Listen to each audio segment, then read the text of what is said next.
منصوبہ جات ہیں جو متن قرآن سے متعلق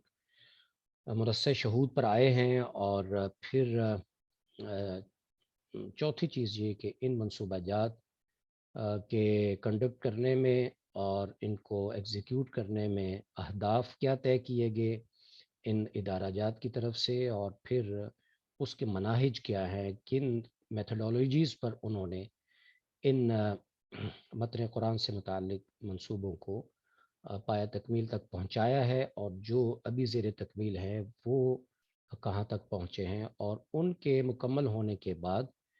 پھر کون سا وہ علمی اضافہ ہے جو خاص طور پر علوم اسلامیہ میں عالمی سطح پر سامنے آ سکتا ہے۔ تو یہ وہ مرکزی نکات ہیں جو آج ہم ڈسکس کریں گے۔ جہاں تک تعلق ہے کہ اسکوپ کیا ہے اس ٹاپک کا، یا یہ جو ہم ابھی گفت و شنید کر رہے ہیں اس کی ریلیونس کیا بنتی ہے، امپورٹنس کیا ہے، اور علوم اسلامیہ میں اس کی سگنیفیکنس کیا ہے، تو اس میں پہلی بات تو یہ پیش نظر رہنی چاہیے کہ 20ویں صدی عیسوی سے پہلے تک مغربی افراد نے، آپ ان کو مستشرقین کہہ لیں، آپ ان کو محققین کہہ لیں، جو بھی آپ ٹائٹل اپنے اپنے مزاج کے مطابق ان کو دے دیں، تو جو ایک تعامل رہا ہے وہ انفرادی سطح پر تحقیق کر رہا ہے۔ لیکن 20ویں صدی عیسوی کے بعد مغربی تحقیق میں ایک پیراڈائم شفٹ آیا ہے، اور وہ آیا ہے کہ انفرادی کی بجائے ادارہ جاتی تحقیق کو فروغ دیا گیا۔ اس ادارہ جاتی یا اجتماعی تحقیق جو علوم اسلامی سے متعلق ہو، بالخصوص قرآنی علوم یا اس کے متن کے بارے میں ہو، اس کے جو اولین محرک تھے وہ دو لوگ تھے۔ ایک تو آسٹریلوی نیاد امریکن اورینٹلسٹ ہیں آرتھر جیفری، جن سے غالباً آپ میں سے کئی لوگ واقف ہوں گے، اور دوسرے جرمن اورینٹلسٹ ہیں برجس راسٹر۔ ان دو لوگوں نے داغ بیل ڈالی تھی، اور ان دونوں نے باہم اشتراک سے ہسٹری آف قرآنک ٹیکسٹ کے کا احاطہ کرنے کی غرض سے جرمنی میں تحقیقی اداروں میں ایسے جامع تحقیقی منصوبے متعارف کروائے، ان پر صلاح مشورے ہوئے، تاکہ، اور ان کا جو حتمی ہدف تھا وہ ایک کریٹیکل کوڈیسز آف قرآن یا کریٹیکل ورژن آف دا قرآن تیار کرنا تھا۔ اور اس پر بہت کام اس وقت میں بھی ہوا، 1930s میں اس پر کام شروع ہو گیا تھا، اور بقول آرتھر جیفری کے بدقسمتی سے جب دوسری جنگ عظیم شروع ہوئی ہے اور ایک سویئر بمبارمنٹ ہوئی تھی جرمن شہروں، خاص طور پر برلن پر اور میونخ پر، تو اس دوران میں بقول آرتھر جیفری کے ہماری جو جمع شدہ مسودات تھے، مخطوطات قرآنیہ تھے، ان کا ایک بڑا حصہ جو ہے وہ ڈیمیج ہوا اور تباہ ہوا، اور جس کی وجہ سے بقول آرتھر جیفری کے ہمارا یہ خواب بہت پیچھے، بلکہ کئی صدیوں پیچھے چلا گیا۔ لیکن پھر موجودہ صدی میں، یا آپ کہہ لیجیے 21ویں صدی کے آغاز میں، پھر جرمنی اور فرانس کے کچھ تحقیقی اداروں نے اشتراک کے ساتھ متن قرآنی پر مختلف جہتوں سے تحقیق کے لیے منصوبہ جات کا ایک سلسلہ شروع کیا، جس میں زیادہ تر کی جو باغ دوڑ ہے وہ برجس راسٹر کے جو تھرڈ جنریشن کے شاگرد ہیں ان کے ہاتھوں میں ہے۔ اور اسی طرح اس پہلو کو بھی اگر ہم پیش نظر رکھیں کہ ہمارے ہاں مسلم محققین کی اکثریت جو ہے وہ مغربی مناہج سے، مغربی اسلوب مطالعہ سے، اور جو مطالعات اسلام ہے ان کے جو جدید مزاج اس وقت مغرب میں موجود ہیں ان سے شناسہ نہیں ہوتی، یا بہت حد تک کم ہوتی ہے۔ تو اس وجہ سے اس طرح کی مباحث کا ہمارے ہاں ہونا یہ بہت ضروری ہے کہ مغرب میں ہونے والا کام وہ قرآنی متن سے کے متعلق ہو، وہ اسلامی دینیات سے متعلق ہو، وہ اسلامی علم الکلام سے متعلق ہو، وہ اسلامی سیاسیات سے متعلق ہو، تو جو کام بھی، جو ڈیولپمنٹس بھی، یا جو اکیڈیمک کنٹریبیوشنس اس وقت یورپ میں یا مغرب میں ہو رہے ہیں، ان کا یہاں پر تعارف رہنا اور ان سے شناسہ رہنا، یہ مسلم محققین کے لیے باہر صورت بہت ضروری ہے، اس لیے کہ ہمارے ہاں عمومی طور پر ایک خاص دائرے میں اور ایک خاص ماحول میں رہ کر تحقیق کو فروغ دیا جا رہا ہے، کہ جو اپنے تئیں تو بہت اچھا ہے، لیکن ایک عالمی منظرنامے میں اس کو پذیرائی نہ ملنے کی شاید وجہ یہی ہے کہ وہ الائن نہیں ہے ان خطوط سے یا ان چیزوں سے یا ان کنسرن سے جو کہ عالمی سطح پر موجود ہے۔ چنانچہ ایسے موضوعات کا ہمارے ہاں مقامی طور پر ڈسکس ہوتے رہنا یہ بہت ضروری ہے۔ اسی طرح بہت ضروری ہوتا ہے کہ ہم یہ بھی دیکھیں کہ گلوبلی ٹرینڈز کیا ہیں ریسرچ کے، اور انٹرنیشنلی کون سی چیزوں کو اس وقت موضوع بحث بنایا جا رہا ہے، اور مطالعات کا اسلوب کیا ہے، تو ان چیزوں کا بھی پیش نظر رہنا ضروری ہے۔ اور ایسے موضوعات ہمیں اس بات سے آگاہ کرتے ہیں کہ ہم عالمی سطح پر اور خاص طور پر مغربی دانشگاہوں میں جو اسلوب مطالعہ اس وقت چل رہے ہیں ان سے ہم شناسہ ہو سکیں۔ اسی طرح اس موضوع کی اہمیت اس حوالے سے بھی بنتی ہے کہ ہمارے ہاں مقامی جو محققین علوم القرآن ہیں وہ اپنے تحقیقی موضوعات کے انتخاب میں اور اپنے تحقیق کے انتخاب میں عالمی رویوں سے، عالمی دانش سے، اور خاص طور پر وہ لوگ جو قرآن کریم کے حوالے سے تحقیقات میں مصروف ہیں ان کے جو پروجیکٹس ہیں ان سے شناسا ہوں۔ تو یہ تو اسکوپ آف اسٹڈی ہے، اور اس موضوع کی اہمیت اس حوالے سے بہت ضروری ہو جاتی ہے۔ اب ہم آتے ہیں اپنے موضوع کی طرف، کہ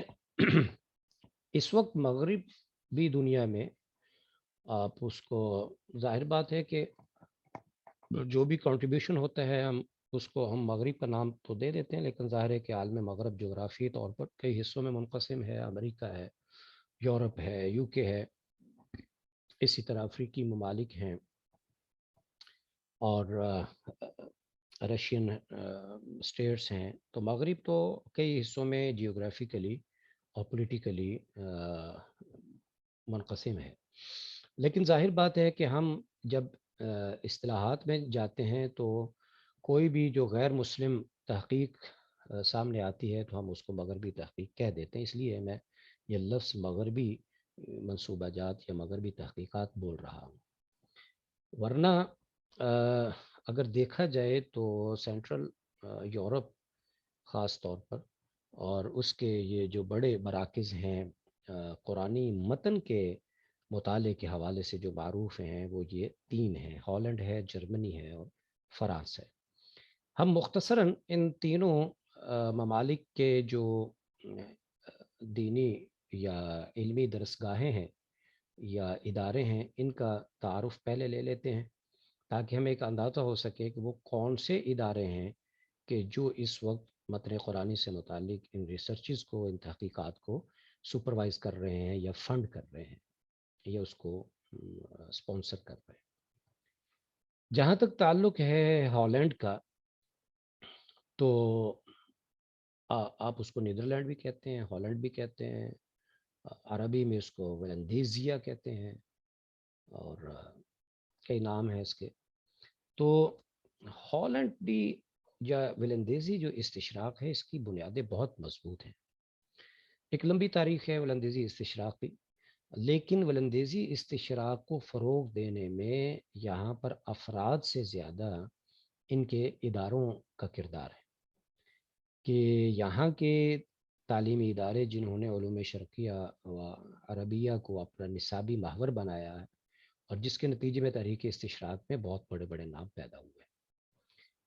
ہالینڈ کے ان اہم علمی اور تحقیقی اداروں میں جو سب سے نمایاں نام ہے وہ لائڈن یونیورسٹی کا ہے۔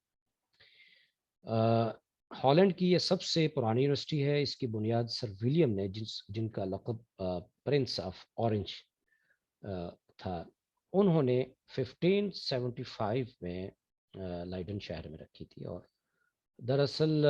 Prince of orange sir William نے یہ ادارہ بطور تحفہ لائڈن کی عوام کو دیا تھا، in the respect to acknowledge their efforts to defend the Spanish attacks, کہ جو ہسپانوی حملے تھے ان کا بہت جرت کے ساتھ لائڈن کے شہریوں نے مقابلہ کیا تھا، تو اس کے ریوارڈ میں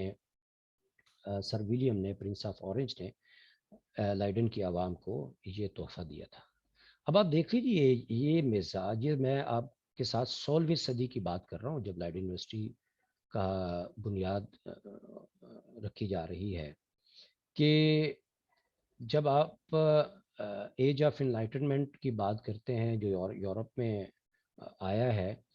تو وہاں پر ایک بادشاہ اپنے شہریوں کو یا اپنے ایک شہر کے لوگوں کو ریوارڈ کے طور پر جو چیز دے رہا ہے وہ ان کو ایک ایسا علمی ادارہ دے رہا ہے جس کا مقصد یہ طے کیا گیا کہ یہاں کے باشندے یہ کوشش کر کے اس علمی ادارے کے ذریعے سے مذہبی تعلیم کے ساتھ ساتھ جو دیگر اقوام کی تہذیبی مطالعات ہیں ان کو اپنا مرکز بنا کر پڑھے لکھے افراد جو ہے وہ ہالینڈ کو فراہم کریں۔ چنانچہ اپنے قیام کے 50 برسوں میں ہی اس لائڈن یونیورسٹی نے درجن سے زائد ایسے افراد ہالینڈ کو مہیا کیے کہ جنہوں نے مختلف شعبہ زندگی میں ہالینڈی قوم کو، ولندیزی قوم کو بہت آگے تک پہنچایا۔ اور پھر 19ویں صدی کی جب ہم بات کرتے ہیں تو لائڈن یونیورسٹی یورپی جامعات میں پہلے نمبر پر تھی، اور پھر جو اس کی لائبریری ہے لائڈن لائبریری، جس میں تقریباً 50 لاکھ یعنی 50 ملین کے قریب 5 ملین کے قریب جو ہے وہ کتابیں وہاں پر موجود ہیں۔ 50,000 تحقیقی مقالہ جات کے علاوہ مغربی اور دیگر جو مخطوطات، آرکائیوز، ڈرائنگز، نقشے، ایٹلس اور ان کی ایک قابل لحاظ تعداد یہاں پر لائڈن یونیورسٹی میں موجود ہے۔ ہالینڈ کا ہی ایک دوسرا بڑا ادارہ جو Royal Netherlands Institute of South East Asian and Caribbean Studies کے نام سے 1851 میں لائڈن میں ہی قائم ہوا تھا، اور اس کا مقصد یہ طے کیا گیا تھا کہ جو سوشل اسٹڈیز ہیں، ہسٹری ہے، ایسٹرن لینگویجز ہیں، ان زبانوں کو سکھایا جائے، اور جو ہالینڈی نیدرلینڈ کے جو شہری ہیں ان کو یہاں پر بیٹھے ہوئے وہ تمام تر مطالعات موجود ہوں۔ لیکن 1 جولائی سن 2014 کو، یعنی آج سے تقریباً 7-8 سال پہلے، لائڈن یونیورسٹی نے پھر اس سینٹر کا کنٹرول سنبھال لیا تھا۔ تیسرا بڑا ادارہ جو ہمیں ہالینڈ کی تاریخ میں ایک نمایاں کردار ادا کرتا ہوا علمی طور پر، تحقیقی طور پر نظر آتا ہے، وہ بریل پرنٹنگ پریس ہے۔ بنیادی طور پر تو یہ ہالینڈ کا ایک طباعتی ادارہ تھا جو جارڈن لیشٹمینز نے اس کو تشکیل دیا تھا۔ ایک شخص ہے جو کتابیں فروخت کرنا چاہتا ہے اور وہ اپنا پرنٹنگ پریس لگانا چاہتا ہے۔ 17 مئی 1683 کو وہ ایک چھوٹا سا ادارہ قائم کرتا ہے، جس کا مقصد جو ببلیکل ہسٹری ہے، کرسچن تھیولوجی ہے، اسی طرح جو مشرقی زبانیں ہیں، اسی طرح جو دنیا کا جغرافیہ ہے، اس پر کتابیں چھاپنے کا مقصد اور ہدف جو ہے وہ طے کیا گیا۔ لیکن پھر اس کا جو بانی تھا لشٹمینز، اس کے لائڈن یونیورسٹی سے روابط بنے۔ پھر 1848 میں یہ ادارہ ایورٹ جین بریل نے خریدا، اور پھر اس کی بریل کی 2 شاخیں امریکی ریاستوں بوسٹن اور ماسچوسٹس میں قائم ہوئیں۔ پھر یہ ادارہ اتنی اس نے ترقی کی کہ جو ایمسٹرڈیم اسٹاک ایکسچینج ہے اس نے بریل کو بطور ادارہ 1896 میں اپنے لسٹ میں جگہ دی، اور اس کے شیئر جو ہے وہ عوامی سطح پر جو ہے وہ تقسیم کیے گئے، اور یہی بریل کا ادارہ ہے جو آج 200 سے زائد جرنلز اور سالانہ 700 کے لگ بھگ نئی کتب اور علم و تحقیق کے بے شمار ذرائع لوگوں کو فراہم کرتا ہے۔ یہ تو ہالینڈ کے مرکزی علمی ادارے ہیں، ان کا میں نے تعارف کروایا، جنہوں نے اس دور میں یعنی خاص طور پر 18ویں 19ویں اور 20ویں صدی میں اہم کردار ادا کیا، چونکہ میں صرف ریسنٹ پاس کی بات کر رہا ہوں۔ اب بات کرتے ہیں جرمنی کی۔ جرمنی کا یہ ادارہ جس کی یہ عمارت آپ کو نظر آ رہی ہوگی، Berlin Brandenburg Academy of Sciences, BBAW، اس کو جب آپ ڈچ میں لکھتے ہیں تو BBAW اس کا ایبریویشن بنتا ہے۔ اور یہ ادارہ کچھ مختلف لوگوں نے جو مختلف علوم میں ماہرین تھے، انہوں نے ایک شراکت کی بنیاد رکھی، اس کے وجود میں، اس کے نتیجے میں یہ ادارہ جو ہے وجود پہ آیا۔ اور اس کا مقصد جو طے کیا گیا تھا اس کے بانیان کی طرف سے، وہ تھا کہ طویل مدتی جو تحقیقی منصوبہ جات کی معاونت اور رابطہ کاری کے ساتھ ساتھ مختلف شعبوں کے جو محققین ہیں ان کے درمیان ایک برج کا کردار ادا کیا جائے، مکالمے کو فروغ دیا جائے۔ اچھا، 1992 میں گو کہ یہ ادارہ جو ہے، یہ اس کی تاریخ تقریباً 3 صدیاں پرانی، لیکن پریکٹیکلی 1992 میں جب جرمنی کی 2 ریاستوں برلن اور برانڈنبرگ کے درمیان ریاستی معاہدہ ہوا ہے، تو اس میں اس ادارے کو پھر سرکاری سطح پر اون کیا گیا، اور جرمنی کی جو تقریباً 8 اکیڈمیز ہیں ان کا اس کے ساتھ ایفیلیشن موجود ہوئی، اور پھر اس کے جو مالی وسائل ہیں وہ وفاقی حکومت اور جو اس کی صوبائی حکومت ہے انہوں نے اس کو اون کیا، اور اس کو وہ برابر تب سے آج تک فنڈ سرکاری سطح پر اس کو ملتا ہے۔ اور اس وقت اس ادارے کے اراکین کی کل تعداد تقریباً 300 کے قریب ہے، جو اس وقت ایکٹیو ریسرچرز یا اس کے ایمیننٹ اسکالرس ہیں۔ اور آپ کے لیے دلچسپی کی بات ہوگی کہ البرٹ آئنسٹائن کا نام ہر کسی نے سنا ہوگا، اسی طرح میکس پلانک تھے، ریزے میٹنر تھے، یہ تینوں بڑے ماہر طبیعیات فزیشین تھے، تو یہ ان تینوں کا تعلق اس ادارے کے ساتھ ہے۔ اور اسی طرح جو دنیا میں ایک بہت بڑا نام تھیوڈر مومنسن کا ملتا ہے، کہ جو ممتاز ماہر تاریخ اور آثار قدیمہ تھے، ان کا تعلق بھی اسی ادارے سے ہے۔ اور حیرانگی کی بات یہ ہے کہ اس ادارے کے ساتھ منسلک ماہرین اب تک مختلف شعبوں میں 80 سے زائد نوبل انعام جو ہیں وہ جیت چکے ہیں۔ یعنی آپ کہہ سکتے ہیں کہ 80 سے زیادہ نوبل انعام یافتہ لوگ اسی اکیڈمی آف سائنسز سے پڑھے ہوئے تھے اور اسی سے منسلک تھے۔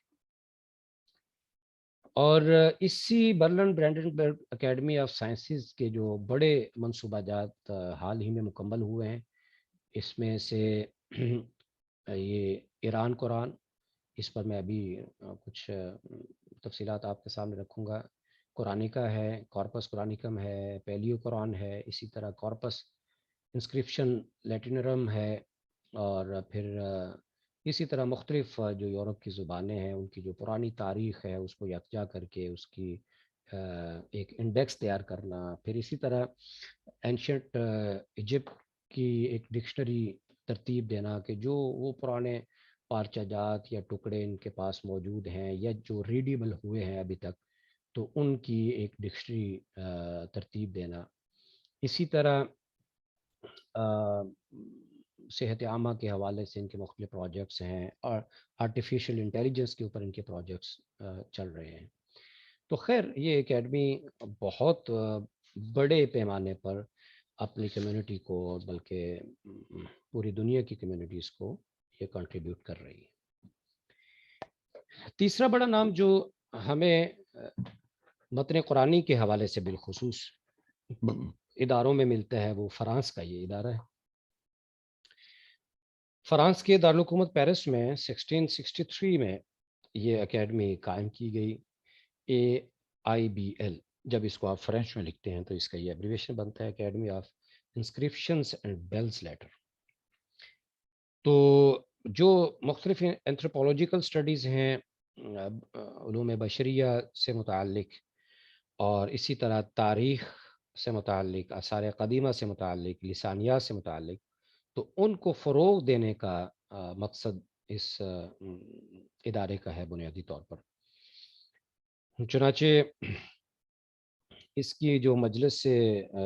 اراکین ہے اس کے 55 فرانسیسی ماہرین تعلیم اس کا ممبر ہوتے ہیں، اور 55 جو ہے وہ غیر ملکی اراکین اس کے اعزازی ممبر ہوتے ہیں۔ اور یہ ادارہ اس وقت بھی ہر سال تقریباً 20 سے زائد ششماہی اور سماہی ریسرچ جرنلز اور ریسرچ پروجیکٹس جو ہے وہ کنڈکٹ کر رہا ہے اور ان کو ایشو کر رہا ہے۔ اب ہم آتے ہیں اپنے موضوع کے دوسرے حصے کی طرف کہ وہ کون سے متن قرآن کے منصوبے ہیں جو مغرب میں پایہ تکمیل کو پہنچے ہیں یا ان کے اوپر کام ہو رہا ہے۔ یہ آپ کے سامنے ایک میں نے لسٹ رکھی ہے۔ میں نے اس میں سے دنیا میں اور بھی مختلف ہو سکتا ہے کام ہو رہے ہوں، لیکن اس میں سے میں نے 5 کو منتخب کیا کیونکہ یہ 5 انٹر کنیکٹڈ پروجیکٹس ہیں، جس میں امری ہے،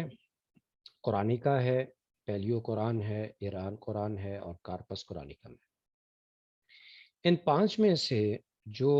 اول ذکر 4 ہیں، یہ یوں سمجھیے کہ یہ انیشیل پروجیکٹس تھے for the conduction of a comprehensive Quranic project, اور وہ ہے کارپس قرآنکم۔ کارپس قرآنکم ابھی زیر تکمیل ہے، اور اس کے جو محققین ہیں ان کا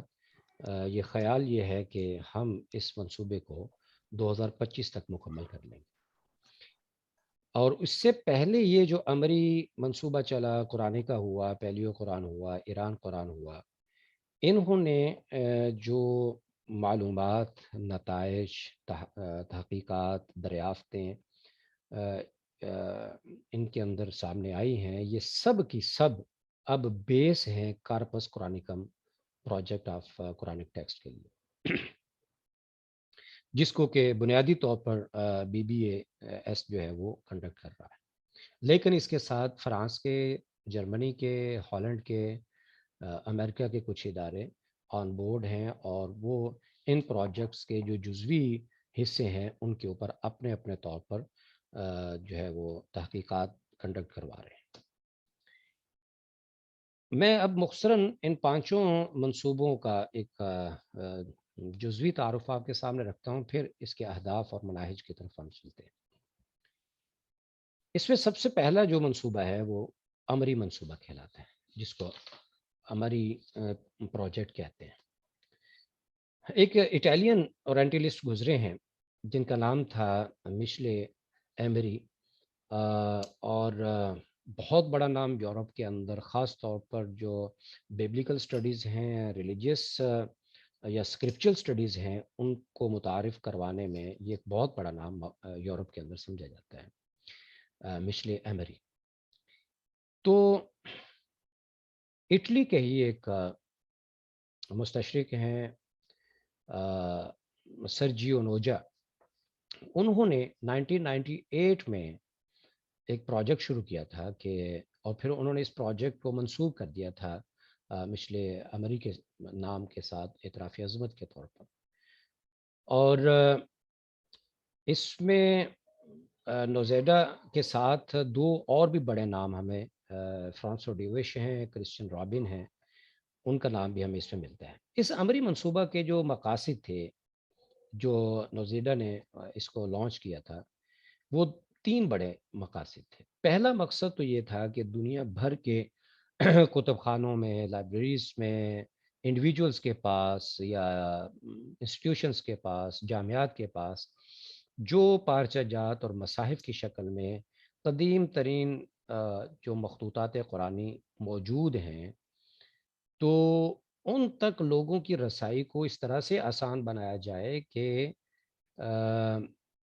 اگر کسی کو کوئی نسخہ درکار ہے تو اس کی دسترس میں ہو۔ تو اس کی شکل انہوں نے یہ اپنائی کہ ان کی جو ہو بہو عکسی نقول ہیں وہ ان سے تیار کی جائے۔ تو اس پروجیکٹ نے یہ کیا کہ یورپ میں، امریکہ میں، اسی طرح ہندوستان میں، برطانیہ میں، جہاں جہاں پر بھی،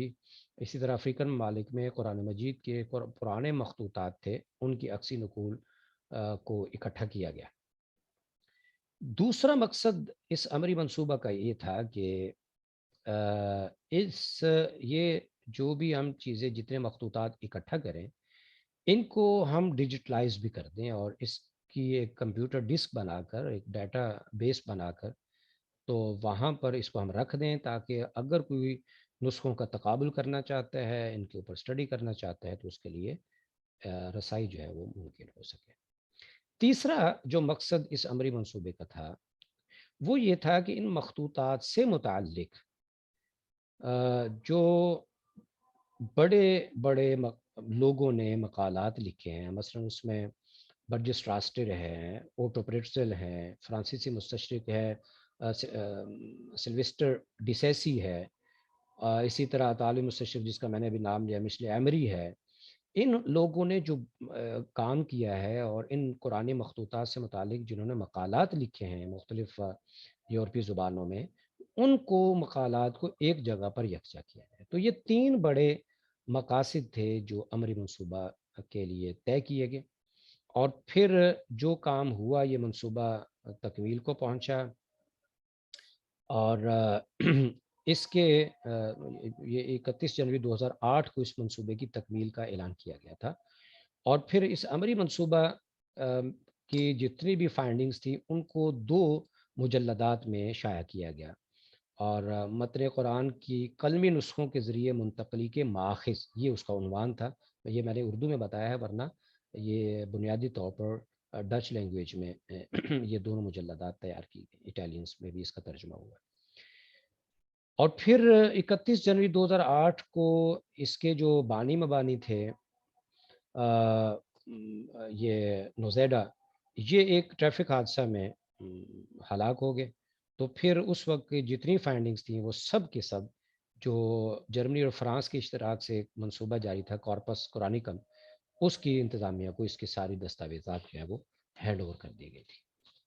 یہ تو ہے عمری منصوبہ کا ایک تعارف۔ دوسرا منصوبہ جو ان 5 منصوبوں میں دوسرے نمبر پر اہمیت کا حامل ہے وہ قرآن کا ہے۔ قرآن کا ریگارڈنگ دا قرآن ہسپانوی زبان کا تعلق ہے کا لفظ ہے، اور اس کا آغاز 2011 میں ہوا تھا اور اختتام 3.5 سالوں کے بعد سن 2014 میں اس کا ہوا۔ تو اس کو بھی BBAW اور فرانس کی جو AIBL ہے، یہ دونوں اس کو اسپانسر کر رہے ہیں، کنڈکٹ اسی کو کر رہے ہیں، اور اس کے جو ناظمین ہیں، جو اس کے ایڈیٹرز ہیں، اس میں بڑا نام جو ہے وہ مائیکل مارکس کا ہے، اینجلیکا نیورت ہیں، اسی طرح فرانس سے کرسچین رابن ہیں، فرانسو ڈیوش ہیں۔ تو ان کی سربراہی میں یہ منصوبہ پایہ تکمیل کو پہنچا۔ اس منصوبے کے جو مقاصد طے کیے گئے تھے وہ اس کے منتظمین نے جو لکھے ہیں وہ یہ تھا کہ کانٹیکسٹ فار دا ٹیکسٹ، کہ اس کے تحت قرآن مجید کو ری آرگنائز کیا جائے، کانٹیکسٹ فار دا ٹیکسٹ۔ اور اس منصوبہ کی ویب سائٹ بھی موجود ہے، آپ اگر گوگل کریں گے قرآن کا ویب سائٹ تو آپ کو وہ بھی مل جائے گی۔ تو جو اغراض و مقاصد خود اس کے منتظمین نے طے کیے وہ 2 بڑے مقاصد تھے۔ ایک تو یہ تھا کہ متن قرآن کی تاریخ سے آگاہی کے لیے قدیم جو قرآنی مخطوطات اور مختلف پارچہ جات مختلف شکلوں میں ملتے ہیں تو ان کو ایک فہرست بنا کر منظم طریقے سے ایک انڈیکس کی صورت میں اس کو ترتیب دیا جائے، پھر ان کا انالیسس کیا جائے، اور ان مادی شواہد کے مطالعے سے متن قرآنی کو نص قرار دینے کا جو تاریخی عمل کے ارتقائی مراحل ہیں ان کو سمجھا جائے۔ دوسرا مقصد یہ تھا کہ اس قرآن کا منصوبہ کا کہ رسول کریم صلی اللہ علیہ وسلم کے زمانے میں ظاہر ہے کہ صرف قرآن تو ہی ایک ادب کی کتاب نہیں تھی نا، اس وقت تو عربوں کا ایک اپنا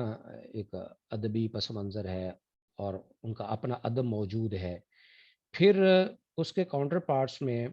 عرب کے کاؤنٹر پارٹس میں جو زبانیں بولی جاتی ہیں، جو ادب موجود ہے، تو اس منصوبے کا مقصد یہ تھا کہ اس کو ایک دستاویزی شکل دی جائے اور پھر اس کا موازنہ کیا جائے لغت قرآن پر، اس وقت کے ادب کے اثرات کیا ہوئے ہیں اور اس وقت کے ادب کے اوپر قرآن کے اثرات کیا ہوئے ہیں۔ تو یہ ایک comparative study of the that time literature, یہ دوسرا مقصد اس کا تھا۔ اچھا، قرآن کا منصوبہ میں پہلی بار ایک آرگنائزیشنل لیول پر سائنٹیفک اور ٹیکنیکل بنیادوں پر پارچہ جات اور قرآنی مخطوطات کا مطالعہ شروع ہوا۔ تو قرآنی کا انتظامیہ نے یہ منہج طے کیا تھا کہ ہم عربی اور اسلامی روایت تو ایک طرف ہے کہ بھئی قرآن من جانب اللہ ہے اور یہ ہمیشہ رہنے والا ہے، اس کی بجائے ہم مشاہدے اور ایکسپیریمنٹ کو بنیاد بناتے ہوئے جو ہے وہ ترتیب زمانی کے اعتبار سے متن قرآنی کی تاریخ کو ہم ترتیب دیں۔ چنانچہ اسی لیے قرآن کا منصوبہ کا جو ایک جز تھا وہ تھا کمپیوٹیٹیو ریڈیو کاربونیکا، کہ ریڈیو کاربونائزیشن کے تحت قرآن مجید، یعنی جس کو ہم پیلیوگرافی بھی کہتے ہیں، سائنسی طریقوں کی روشنی میں اور تجزیہ کرتے ہوئے، کیمیکل پروسیس سے گزارتے ہوئے جو قرآن مخطوطہ جات ہیں ان کے بارے میں ایک تجزیہ کیا جائے اور حقائق منظر عام پر لائے جائیں۔ اسی طرح اس منصوبے کے بعد جو ایک منصوبہ ہمیں نظر آتا ہے وہ پیلیو قرآن، کہ خاص طور پر مصر کے شہر فسطاط میں جامع مسجد العاص سے جو قرآنی مخطوطات اور ان کی کاپیز حاصل ہوئیں، تو اس تک یہ پروجیکٹ خاص تھا۔ 2015 میں یہ پروجیکٹ شروع ہوا ہے، 2019 میں اس پر کام جو ہے وہ مکمل ہوا، اور اس ادارے کی جو مالی سرپرستی تھی وہ جرمنی کا ریسرچ سینٹر ہے DFG، اس نے کی، فرانسیسی ریسرچ آرگنائزیشن ہے ANR، اس نے اس کو فنڈ کیا، اور پھر اپنے تمام فائنڈنگز کو انہوں نے جو جرمنی اور فرانس کے ادارے مل کر اس کو کنڈکٹ کر رہے تھے ان کی سپورٹ کر دی۔ چوتھا بڑا منصوبہ جو پچھلی ڈیکیڈ میں ہمارے سامنے آیا ہے وہ ایران قرآن منصوبہ ہے۔ خاص طور پر ایرانی شہروں میں اور ایرانی علاقہ جات میں جو قرآن مجید کے مخطوطات موجود تھے، اور خاص طور پر ایران کے مضافات میں بھی جو مخطوطات موجود تھے، تو ان کو جمع کر کے تو ان کو بھی اس انڈیکسیشن کا حصہ بنانے کے لیے یہ ایران قرآن منصوبہ ترتیب دیا گیا۔ ڈاکٹر علی آغائی نے اس کو چیئر کیا، اور قرآن مجید کی جو متنی تاریخ کو سمجھنے کے لیے جو قرآنی مخطوطات کی اہمیت رہی ہے، اس کے پیش نظر جو ایرانی ماخذ ہیں اس حوالے سے قرآن کی متنی تاریخ پر، تو اس کو بھی یہاں پر انہوں نے جمع کیا، اور پھر عالمی سطح پر جو ایک ٹیکسٹ انکوڈنگ انیشیٹو کا ایک پروجیکٹ شروع ہوا تھا، تو اس کی ہدایات کی روشنی میں بیبلیو قرآنیکا کے نام سے ایک آن لائن فہرست جو ہے وہ تیار کی گئی، کہ جو ایران میں موجود قدیم مخطوطات ہیں اس کا سائنسی طریقے سے ریڈیو کاربن کے ذریعے سے تجزیہ کیا جائے، پھر اس کے عہد کا تعین کیا جائے، اور پھر ایرانی کتب خانوں میں جو تصاویر موجود ہیں جو ایک ڈیٹا بیس کے اندر اس کو لایا جائے، اور پھر یہ ہے کہ اس کا میٹا ڈیٹا بھی تشکیل دیا جائے۔ تو یہ وہ بنیادی مقاصد تھے جو ایران قرآن منصوبہ کے طے کیے گئے تھے، اور 2019 میں یہ منصوبہ مکمل ہوا، اور پھر اس کے بھی جتنا ڈیٹا بیس تھا وہ حوالے کر دیا گیا کارپس قرآنکم کے۔ اب آتے ہیں، یہ وہ پانچواں بڑا منصوبہ ہے کہ جس کے لیے پہلے 4 منصوبوں نے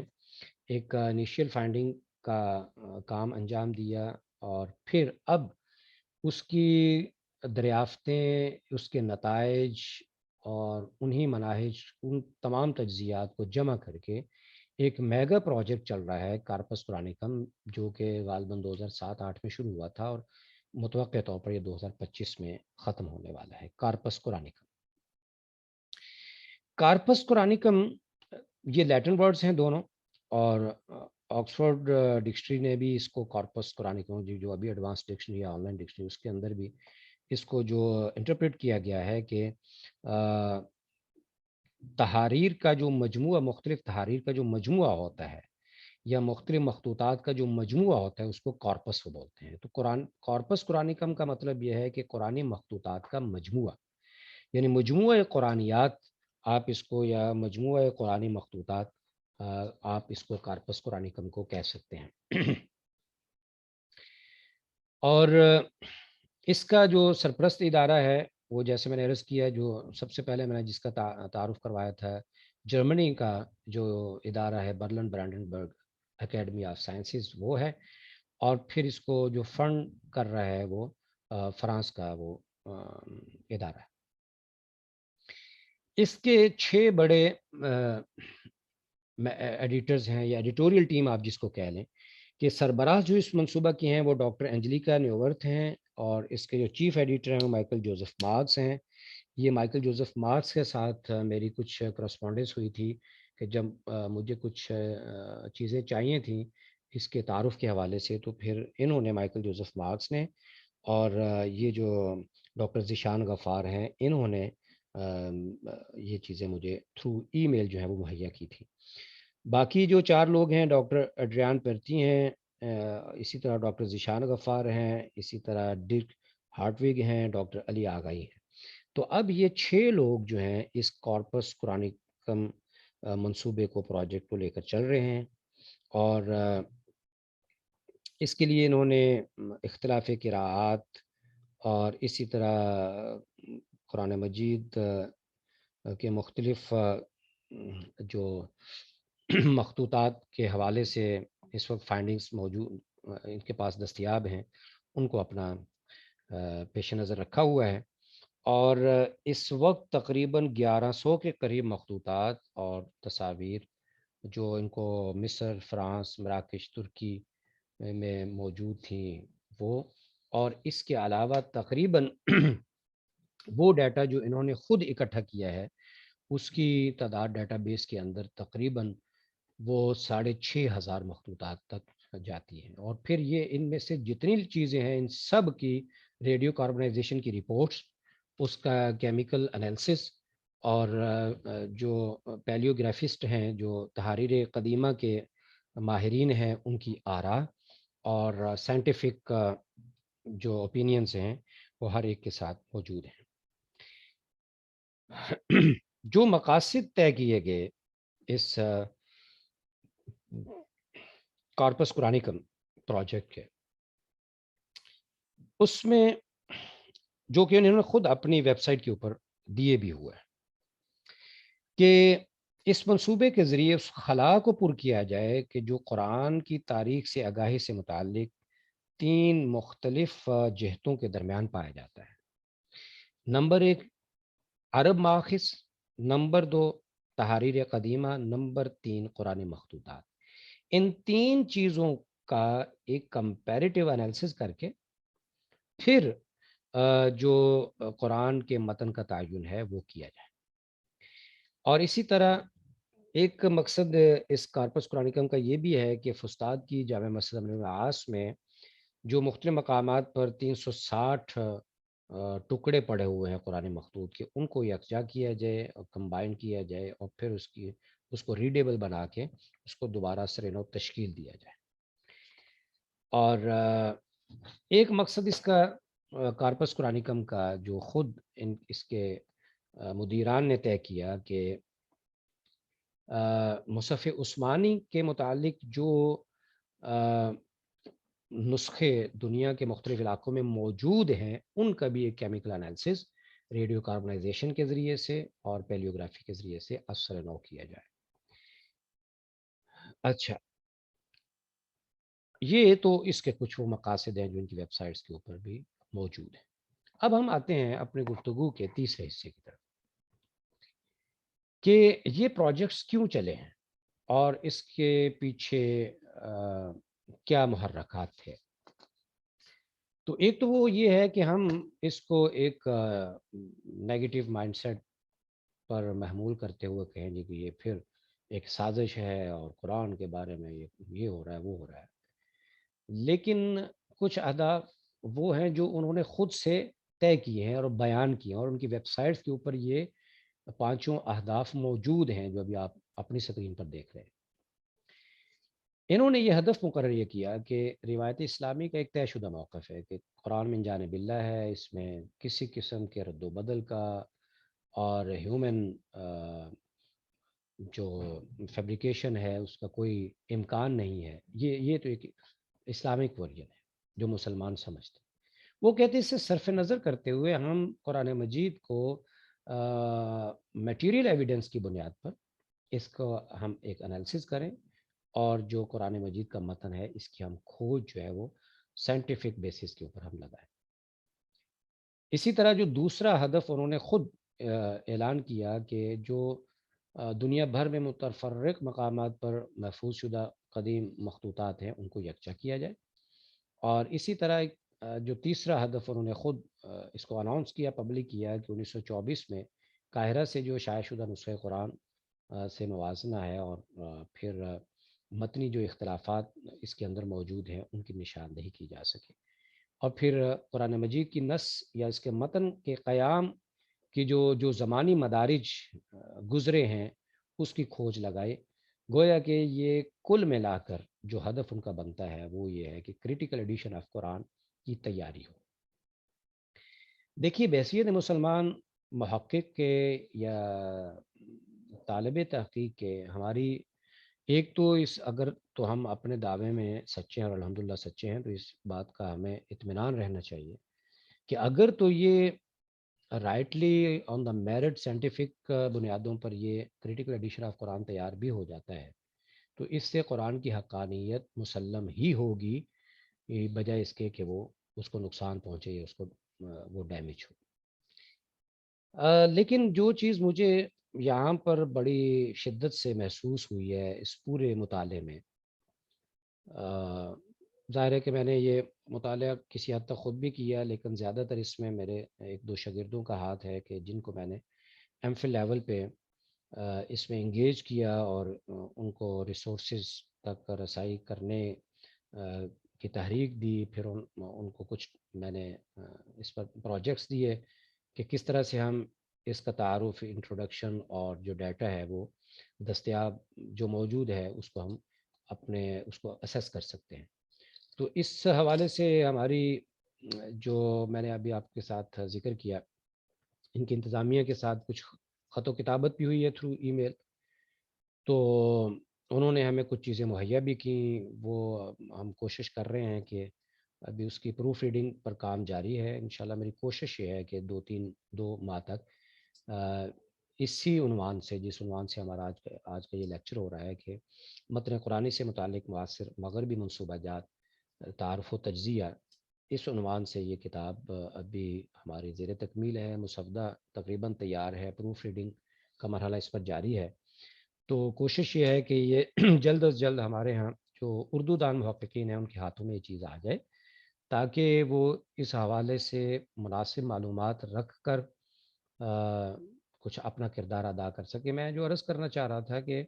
جس چیز کی مجھے شدت سے کمی محسوس ہوئی ہے وہ یہ ہے کہ اس میں مسلم اسکالرس کا کنٹریبیوشن نہ ہونے کے برابر ہے۔ میرے خیال میں اس پوری ٹیم کے اندر 2 یا 3 لوگ ہمیں ایسے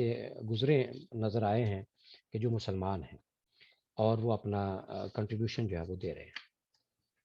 تو یہ بات کافی اس حوالے سے مایوس کن ہے، لیکن ٹھیک ہے، اگر ایک لیول پہ یہ تحقیق چل رہی ہے تو بہرحال ہمیں اس کا اگر ہم حصہ نہیں بھی بنتے بوجود تو، لیکن ہمیں اس سے آگاہ تو بہرحال ہونا چاہیے۔ اور پھر یہ ہے کہ اس پورے تحقیقی ایکٹیویٹی کے جو نتائج سامنے آنے ہیں وہ نتائج کیا ہوں گے، اس کا کچھ نہیں تو ہمیں کچھ نہ کچھ حد تک قبل از وقت ادراک ہونا چاہیے۔ اس کے علمی اثرات کیا ہو سکتے ہیں، اس کے تہذیبی اثرات کیا ہو سکتے ہیں، اس کے تحقیقی اور فکری اثرات کیا ہو سکتے ہیں۔ تو یہ مسلم محققین کی اور خاص طور پر جو علوم قرآنیہ سے متعلق لوگ ہیں ان کی یہ ذمہ داری ہے کہ وہ اس پر اپنی توجہ مرکوز کریں، اور اس کے اندر بھی کئی ریسرچیبلز موجود ہیں۔ اور میں نے ڈاکٹر رشید صاحب کو جب یہ عنوان تجویز کیا تھا تو میرے پیش نظر یہی تھا کہ ہمارے ہاں کچھ لوگ جو ہیں وہ سامنے آئے ہیں جو علوم قرآنی سے متعلق ہیں، وہ ان میں پروجیکٹس تک رسائی حاصل کر کے اور اس کے مختلف پہلوؤں پر اپنی رائے کا اظہار بھی کریں، اور پھر ممکنہ حد تک جو ہم رہنمائی دے سکتے ہیں ان ریسرچرز کو جو ان پروجیکٹس پہ کام کر رہے ہیں، ہم وہ رہنمائی اپنی طرف سے ان کو آفر کریں۔ اور پھر خاص طور پر ان پروجیکٹس کے جو ممکنہ اثرات ہو سکتے ہیں ان اثرات کا قبل از وقت ادراک ہو اور پھر اس کے لیے ہم آگاہ ہوں. چونکہ عمومی طور پر ابھی تک تو یہی دیکھا گیا ہے کہ کوئی تحقیق پایہ تکمیل کو پہنچ جاتی ہے مغربی دنیا میں، اور پھر جب وہ وہاں پر پٹ چکی ہوتی ہے، کاؤنٹر نیریٹیوز آ چکے ہوتے ہیں، کرٹیسزم ہو چکا ہوتا ہے، تو پھر ہمارے ہاں اس کو موضوع تحقیق بنایا جاتا ہے، جو کہ اس لحاظ سے آؤٹ ڈیٹڈ سمجھا جاتا ہے، اور بس اس کے علاوہ کچھ نہیں ہوتا. تو میری یہ گزارش ہوگی کہ اس حوالے سے جو خاص طور پر علوم قرآنیہ کے محققین ہیں وہ ان پروجیکٹس کا تعارف حاصل کریں اور ان منصوبہ جات تک اپنی رسائی یقینی بنانے کی اپنی جامعات کے ذریعے سے، اپنی لائبریریوں کے ذریعے سے کوشش کریں، اور ان چیزوں کو جمع کرتے ہوئے پھر اس حوالے سے اپنی تحقیقات کو تشکیل دیں. بہت شکریہ. یہ میری طرف سے کچھ گزارشات تھیں. اب آپ حضرات اس پر اپنا کوئی تاثر دینا چاہیں، کمنٹس کرنا چاہیں، یا کوئی سوالات ہوں تو بسم اللہ. جی عبد الواجد صاحب، بسم اللہ جی.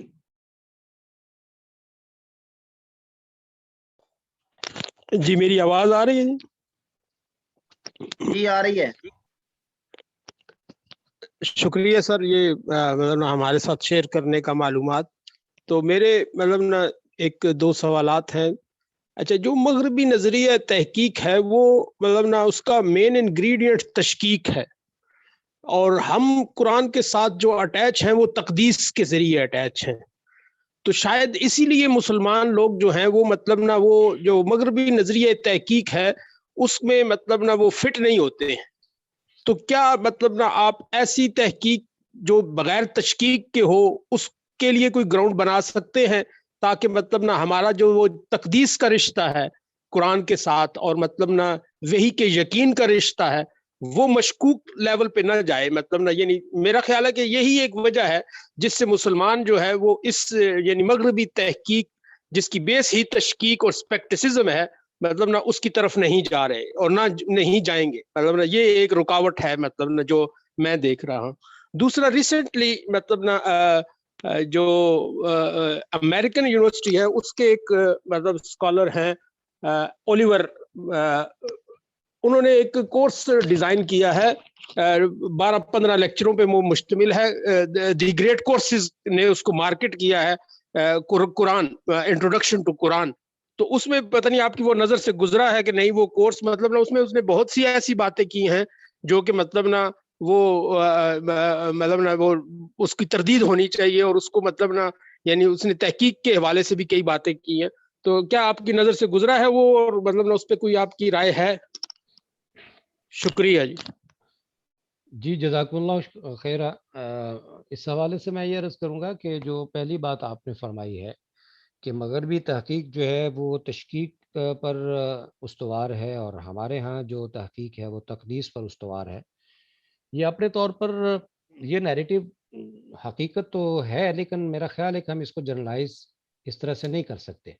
مغربی دنیا میں بھی کئی ایسے سیگمنٹس موجود ہیں کہ جو نیچرل بیسس کے اوپر ریسرچ کرتے ہیں، اور اگر تقدیس نہ بھی ہو ان کے ہاں تو تشکیک بھی نہیں ہوتی. کئی ایسے سیگمنٹس موجود رہے ہیں تاریخ میں اندر، اور روایت ہمیں یہ بتاتی بھی ہے. گو کہ آپ کہہ سکتے ہیں کہ وہ سیگمنٹ بہت ایک لمیٹڈ سائز کا ہو سکتا ہے، لیکن ہم اس کو 100% جنرلائز کر کے کہیں کہ وہاں پر ہونے والی ہر تحقیق جو ہے وہ تشکیک کی بنیاد پر ہو رہی ہے، تو میرے خیال میں کہ یہ ذرا تھوڑی سی ایگزیجریشن ہو جائے گی. تو آپ دیکھیں نا کہ ہمارے ہاں بھی جب آپ تقدیس کی بنیاد پر کوئی تحقیق کرتے ہیں، میں اس بات سے انکار نہیں کر رہا کہ تحقیق جو ہے وہ اس کو تقدیس سے الگ ہو جائے. گو کہ اب یہ علمی حلقوں میں ایک مستقل بحث چل رہی ہے کہ ہولسٹریسٹی یا کسی بھی تحقیق کے لیے جو تقدیس کا عنصر ہے وہ کس طرح سے ریسرچر کو جانبدار بناتا ہے. لیکن میں دوسرے ایک پہلو سے بات کر رہا ہوں کہ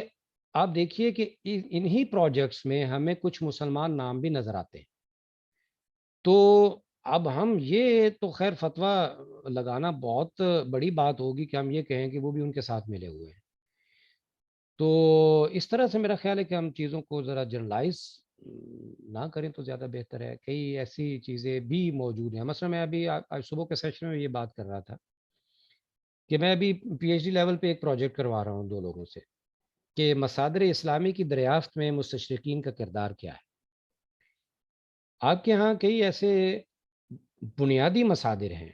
اور ایسی عربی کتب ہیں جو آج بھی ہمارے مدارس میں پڑھائی جاتی ہیں، اور بروکلمان نے اس کی ایک لمبی فہرست بھی بتائی ہے کہ جو غیر مسلم ہاتھوں سے وہ دریافت ہوئی ہیں اور دوبارہ منصر شہود پر آئی ہیں. تو یہ وہ چیزیں ہیں کہ جو ہمیں اس بات کو جرنلائز کرنے سے روکتی ہیں کہ ہر کارروائی مغرب میں ہونے والی ہر کارروائی وہ تشکیک کی بنیاد پر ہے یا وہ ایک غلط مقصد کے تحت ہو رہی ہے. میرے خیال میں یہ ذرا تھوڑی ایگزیجریشن ہو جاتی ہے.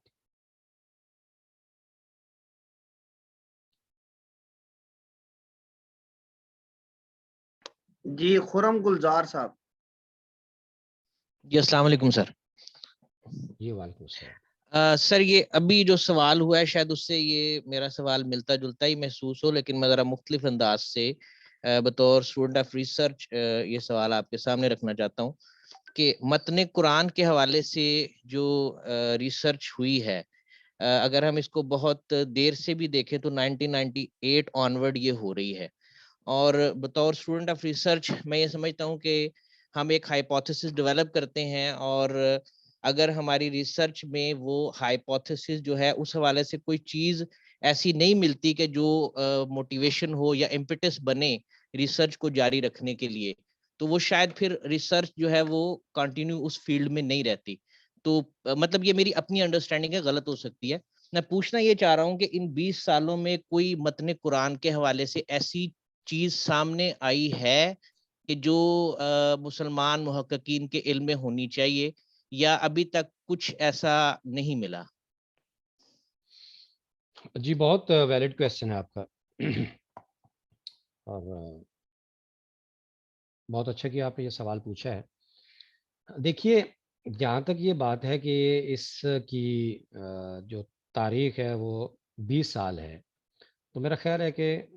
ایسا کہنا درست نہیں ہوگا. جیسے میں نے اس کی اپنی گفتگو کے آغاز میں اس کا پورا پس منظر آپ کے سامنے رکھا تھا کہ آرتھر جیفری اور برجس راسٹر نے تو 1930s میں اس پر کام شروع کر دیا تھا. ریسنٹ پاس کی اگر ہم بات کرتے ہیں تو اس وقت بھی ایک بہت بڑا آرکائیو میونخ میں قائم ہو گیا تھا، جس میں بقول آرتھر جیفری کے 42,000 جو کوڈیسز ہیں اکراس دا ورلڈ انہوں نے اکٹھے کیے تھے، اور اس کا ایک کمپیریٹیو اسٹڈی کے بعد ایک کریٹیکل ایڈیشن تیار کرنے کا ان کا ارادہ تھا. تو کام تو اس کے اوپر مغربی دنیا میں یوں کہیے کہ پچھلے 100 سال سے ہو رہا ہے. رہی یہ بات کہ کون سی چیز سامنے آئی ہے، اب دیکھیے میں اگر فار ایگزامپل میں ابھی بات کروں ریڈیو کاربنائزیشن کی جو ٹیکنالوجی حالیہ 10 سالوں کے اندر اپلائی ہوئی ہے قرآن مخطوطات کے اوپر، وہ ٹیکنالوجی شاید آج سے 60 70 یا 80 سال پہلے آرتھر جیفری کو اویلیبل نہیں تھی. اب یہ بھی تحقیق کا موضوع ہے، کیا ہمارے ہاں علوم قرآنی کے یا مخطوطات قرآنیہ کے محققین اس بات سے آگاہ ہیں کہ اس وقت دنیا میں جو جدید ترین ٹیکنالوجی ہے پیلیوگرافی کی یا ریڈیو کاربنائزیشن کی، وہ کیا ہے، وہ کس طرح سے ورک کرتی ہے اور اس کا میکانزم کیا ہوتا ہے. تو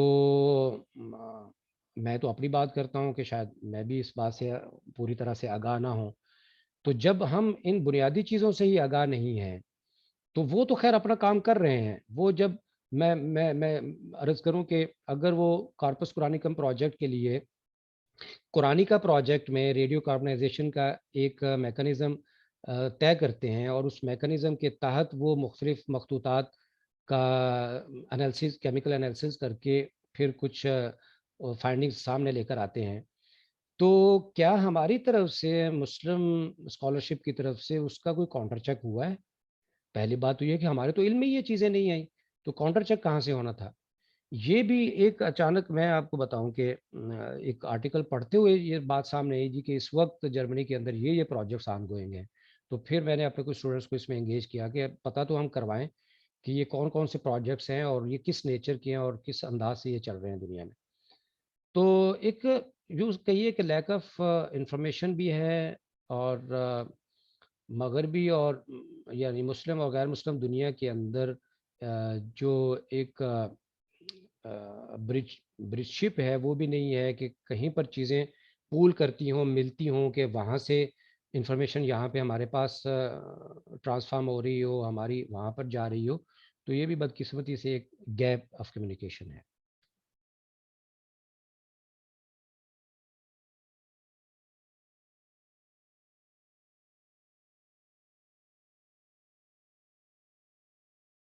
جی پلیز محمد اعظم صاحب. ہاں جی محمد اعظم صاحب بسم اللہ کریں. جی السلام علیکم. جی وعلیکم السلام. جی ڈاکٹر صاحب میرا جو سوال وہ سوال کم ہے، وہ آپ کا ایک اوپینین لینا میرا مقصد ہے. اچھا سر دیکھیں، اگر ہم عمومی پیرائی میں بات کریں کہ جو لاسٹ جو پروجیکٹ جس پہ ہم ڈسکس کر رہے ہیں وہ اس کی جو نتائج ہے، اس کی فائنڈنگز ہیں، وہ 2025 میں آنے والی ہیں. اگر آپ دیکھیں لارجلی دیکھیں عمومی پیرائی میں دیکھیں تو 4 سال کا جو دورانیہ ہے نا وہ کوئی یا 3 سال کا کہہ لیں کہ وہ اتنا زیادہ نہیں ہوتا. تو کیا فار ایگزامپل ان کیس کے ان کی جو فائنڈنگز ہیں، جو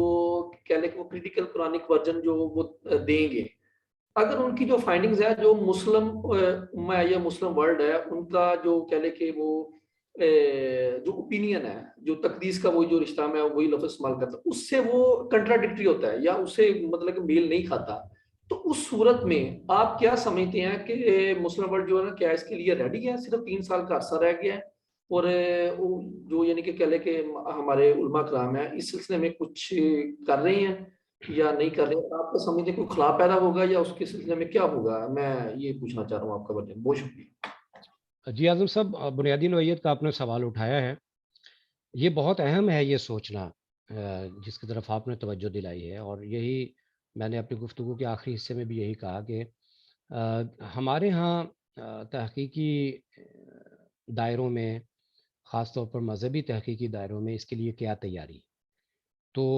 میرا خیال ہے کہ اس کا جواب نہ ہونے کے برابر ہے. تو ان نشستوں کا یا ایسے عناوین کو پبلک کرنے کا اور خاص طور پر آپ جیسے اہل علم کے سامنے رکھنے کا بنیادی مقصد ہی یہ ہوتا ہے کہ ہم اپنی جامعات کے لیول پہ، خاص طور پر ایم ایس، ایم فل اور پی ایچ ڈی کی سطح پر ان چیزوں کو ہم موضوع تحقیق بنائیں. ہمارے ہاں ایک اور بھی چیز ہے بدقسمتی سے، آپ میرے خیال میں اکثر لوگ اسلامک اسٹڈیز سے یہاں پر موجود ہیں کہ ایز پروجیکٹ فنڈنگ جو ہے وہ علوم اسلامیہ کے لوگ بہت کم اس طرف توجہ دیتے ہیں، جبکہ باقی نیچرل سائنسز میں، سوشل سائنسز کے لوگ جو ہیں وہ اپنے پروجیکٹس کو فنڈنگ کروانے کے لیے ایچ ای سی اور دیگر جو فورمز ہیں ان تک اپروچ کرتے ہیں، اس کی ڈاکومنٹیشن ہوتی ہے، اس کی فیزیبلٹی بنتی ہے. ہمارے ہاں علوم اسلامیہ کے لوگوں میں یہ بات بہت مطلب نہ ہونے کی، شاید اکا دکا 2-3 پروجیکٹس اس وقت ہمیں ملکی سطح پر نظر آئیں گے کہ جو ایز پروجیکٹ جو ہے وہ کنڈکٹ کیے گئے. تو یہ بھی اسی طرح کی چیزیں ہیں کہ ایک دیکھیے کہ ملینز آف یورو میں ایک پروجیکٹ جو ہے وہ تیار ہو رہا ہے، تو اور اس کے اوپر آپ دیکھیے مین پاور کتنی کنزیوم ہو رہی ہے، پیسہ کتنا لگ رہا ہے. تو ہمارے ہاں گو کہ وسائل کم ہی صحیح، لیکن ہمیں بھی ادارہ جاتی سطح پر، جامعاتی سطح پر ان چیزوں کو ایز پروجیکٹ لے کے تو ان کو چلنا چاہیے. اور ایک میں اس کو کاؤنٹر نیریٹو تو نہیں کہتا، لیکن البتہ یہ ہے کہ ہم کنٹریبیوٹ ہی کیوں نہ کریں. پروجیکٹ چل رہا ہے کسی مسلم آرگنائزیشن کی طرف سے، میرے علم میں ایسا نہیں ہے، میں نے ان سے پوچھا بھی تھا جو اس کے ایڈیٹرز تھے کہ اس حوالے سے ہم بینگ مسلم ریسرچرز آپ کو کیا کنٹریبیوٹ کر سکتے ہیں. تو انہوں نے جو دو تین بنیادی چیزیں ہمیں کہی تھیں کہ آپ کے ہاں جو پیلیوگرافی، جو قرآنک پیلیوگرافی کے اوپر کام ہوا ہے، آپ وہ ہمارے ساتھ شیئر کریں. یعنی ہندوستان پاکستان میں قرآن مخطوطات پر جو تحقیقات سامنے آئی ہیں اور ان تحقیقات کے جو مناہج ہیں آپ وہ لکھ کر ہمارے ساتھ شیئر کریں. تو اب آپ دیکھیں نا کہ اگر ان کو اپروچ کیا جائے، ان تک آپ کے اسیس ہو، اگر آپ کنٹریبیوٹ کرنا چاہتے ہیں تو وہ اس بات سے انکار نہیں کر رہے کہ ہمیں آپ کی خدمات نہیں چاہیے، ہم جو کر رہے ہیں بس آپ ہمیں کرنے دیں. اور پھر یہ ہے کہ اگر کوئی یہ کام چوری چھپے ہو رہا ہو تو پھر وہ اس کو پبلک کیوں کریں. میں آپ کو بتا رہا ہوں کہ انہوں نے اپنی تقریباً 1000 کے قریب جو ڈاکومنٹس ہیں ان کو انہوں نے آن لائن پبلش کر دیا ہوا ہے، اور ان کے دستاویزات موجود ہیں. کچھ دستاویزات جو ہمیں چاہیے تھیں اور آن لائن وہ موجود نہیں تھیں، ہم نے ان سے ریکویسٹ کر کے وہ ان سے دستاویزات جو ہیں وہ لی ہیں. تو ایسی کئی چیزیں انہوں نے ہمیں فراہم کی ہیں. اگر میں یہ میرے پاس ابھی جو میں ابھی آپ سے عرض کر رہا تھا نا کہ یہ پروجیکٹ ابھی ہم انشاءاللہ اس کو پبلش کر کے آن لائن 1-2 ماہ میں کرنے جا رہے ہیں. اس کے اندر ہم نے یہ کچھ چیزیں آپ کو نظر آ رہی ہے، پارچہ جات کی تصاویر ہیں. اب یہ ایک تصویر نہیں ہے، یہ تقریباً 24 تصویریں ہیں جس نہج پہ وہ کام کر رہے ہیں کہ یہ 24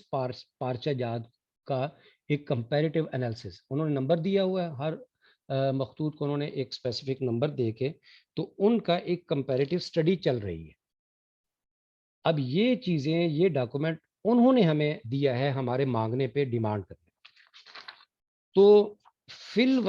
اور پھر یہ وہ ڈاکومنٹس ہیں جو ان کے اگر آپ کو اسکرین پہ نظر آ رہے ہوں میری طرف سے، کہ جو انہوں نے ہمیں جو اشاریہ سازی وہ ساتھ کر رہے ہیں، جو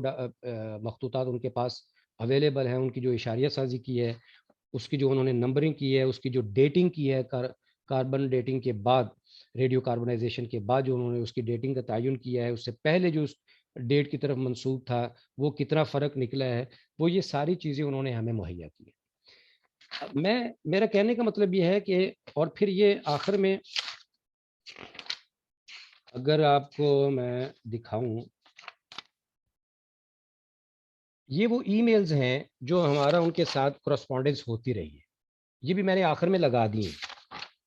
یہ وہ ساری ہماری ای میلز ہیں جو ہماری ان کے ساتھ کرسپونڈنس ہوئی ہے، جس کے ساتھ انہوں نے ہمیں اٹیچمنٹس جو ہے وہ بھیجی ہیں. تو ایسا نہیں ہے کہ کوئی چیز جو ہے وہ چوری چھپے دنیا میں ہو رہی ہے اور وہ جب یکدم سامنے آئے گی تو پتہ نہیں آگ لگا دے گی. چیزیں موجود ہیں. صرف جو مسئلہ ہے وہ یہ ہے کہ ہماری تو نہ ہی یہ ترجیح کے اندر شامل ہے کہ ہم نے کن چیزوں کو اپنے ریسرچ میں فوکس ایریا کے طور پر نمایاں رکھنا ہے جامعاتی سطح پر یا انفرادی سطح پر، اور کس طرح سے چیزوں تک اسیس جو ہے وہ حاصل کرنی ہے. تو یہ میرے خیال میں کئی مسائل ہیں جو کل ملا کر ہمارے لیے ان چیزوں سے دوری کا باعث بن رہے ہیں. معذرت اگر میری بات کچھ لمبی ہو گئی ہو تو. جی بہت شکریہ. ہاں جی، میرے خیال سے اور سوالات نہیں ہیں تو ڈاکٹر صاحب آپ کا بہت شکریہ. سب حضرات کی طرف سے بھی اللہ تعالیٰ آپ کے علم میں، آپ کی عمر میں برکت عطا فرمائے اور اس کو ہمارے لیے، امت مسلمہ کے لیے نافع بنائے. تو آپ سے جزاک اللہ. میں آپ کا بھی تہ دل سے ممنون ہوں. آپ کے تمام شرکاء جنہوں نے بہت تحمل سے، اٹینشن کے ساتھ اس پوری گفتگو کو سنا ہے اور بہت کلیدی سوالات اٹھائے ہیں، میں آپ سب کا شکر گزار ہوں. بہت شکریہ. جزاکم اللہ. ہمارے اس میں کورس میں کافی سنجیدہ اور لرنڈ لوگ شریک ہوئے ہیں، تو ہمیں جو آڈینس ہے ان سے بھی توقع ہے کہ وہ اس کا فیڈ بیک اور اس سے جو فوائد ہیں اس کو آگے منتقل کرنے کی حتی الامکان کوشش کریں گے انشاءاللہ العزیز. اللہ تعالیٰ آپ سب کو خوش رکھے جی، جہاں جہاں ہیں دعاؤں میں یاد رکھیے گا. ڈاکٹر صاحب آپ کا ایک مرتبہ پھر شکریہ. انشاءاللہ اگلے لیکچر میں پھر ملاقات ہوگی. جزاک اللہ خیرا. اگلا لیکچر بھی جو ہوگا وہ ڈاکٹر سمیع اللہ فراز صاحب کا ہی ہوگا. اس کا وہ لسٹ میں آپ عنوان بھی دیکھ لیں تو انشاءاللہ پھر اس میں ملاقات ہوگی آپ سے دوبارہ. جزاک اللہ خیرا. السلام علیکم ورحمۃ اللہ وبرکاتہ.